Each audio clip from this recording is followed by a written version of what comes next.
ಮಂಗಳೂರಿನಲ್ಲಿ ಮಾಧ್ಯಮಗಳೊಂದಿಗೆ ಮಾತನಾಡಿದ ಬಿಜೆಪಿ ರಾಜ್ಯಾಧ್ಯಕ್ಷ ಬಿವೈ ವಿಜಯೇಂದ್ರ, ಬಿಜೆಪಿ ವಿರುದ್ಧ ಯಾರೇ ಸ್ಪರ್ಧಿಸಿದ್ರೂ ಯಾವ ಪರಿಣಾಮವೂ ಆಗಲ್ಲ.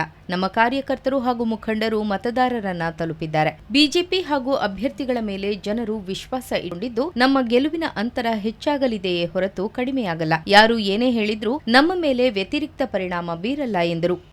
ಇವರ ಕೆಲವರೇನು ಇವತ್ತು ಚುನಾವಣೆಯಲ್ಲಿ ಸ್ಪರ್ಧೆ ಮಾಡಿದ್ದಾರೆ ಪಕ್ಷದ ವಿರುದ್ಧವಾಗಿ.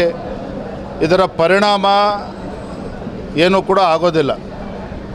ಯಾಕೆಂದ್ರೆ ನಮ್ಮ ಕಾರ್ಯಕರ್ತ ಮುಖಂಡರಿಗೆ ಸ್ಪಷ್ಟವಾಗಿದೆ, ಮತದಾರನ ತಲುಪ್ತಾ ಇದ್ದಾರೆ.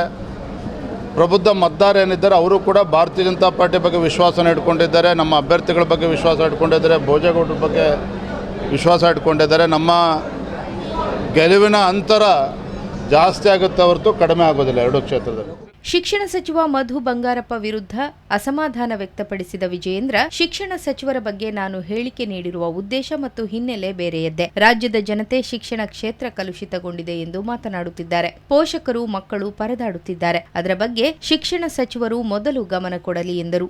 ವಿಧಾನ ಪರಿಷತ್ ಸ್ಥಾನ ಹಂಚಿಕೆ ಸಂಬಂಧ ದೆಹಲಿಗೆ ಪಟ್ಟಿ ಕಳಿಸಿದ್ದೇವೆ. ಜಾತಿವಾರು ಪ್ರಾಂತ್ಯವಾರು ನೋಡಿ ದೆಹಲಿ ವರಿಷ್ಠರು ತೀರ್ಮಾನ ಕೈಗೊಳ್ಳುತ್ತಾರೆ. ಬೆಳ್ತಂಗಡಿಯಲ್ಲಿ ವಿನಾಕಾರಣ ನಮ್ಮ ಕಾರ್ಯಕರ್ತರ ಮೇಲೆ ಎಫ್ಐಆರ್ ಹಾಕಲಾಗಿದೆ. ಕಾಂಗ್ರೆಸ್ ರಾಜಕೀಯ ತೀಟೆ ತೀರಿಸುವ ಕೆಲಸ ಮಾಡುತ್ತಿದೆ. ಪೊಲೀಸ್ ಇಲಾಖೆಯನ್ನ ದುರ್ಬಳಕೆ ಮಾಡುತ್ತಿದೆ. ಇದನ್ನ ನಾವು ಖಂಡಿಸುತ್ತೇವೆ. ದುರುದ್ದೇಶ ಇಟ್ಟುಕೊಂಡು ನಮ್ಮ ಕಾರ್ಯಕರ್ತನ ಹೆಸರು ಸೇರಿಸಿರುವುದು ಖಂಡನೀಯ ಎಂದರು.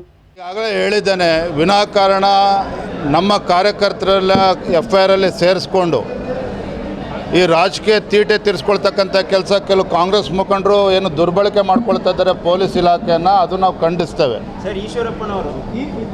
ಹಾಗಾಗಿ ಮೊನ್ನೆನೂ ಕೂಡ ಇವತ್ತೇ ನಮ್ಮ ಅಲ್ಲಿನ ಯುವ ಮೋರ್ಚಾ ಅಧ್ಯಕ್ಷನ ಹೆಸರನ್ನು ಕೂಡ ಬಳಸ್ಕೊಂಡು ದುರುದ್ದೇಶ ಹಿಡ್ಕೊಂಡು ಅವನ ಹೆಸರನ್ನು ಕೂಡ ಏನು ಎಫ್ಐಆರ್ ಅಲ್ಲಿ ಸೇರಿಸಿದ್ದಾರೆ. ಇದು ಖಂಡನೀಯ.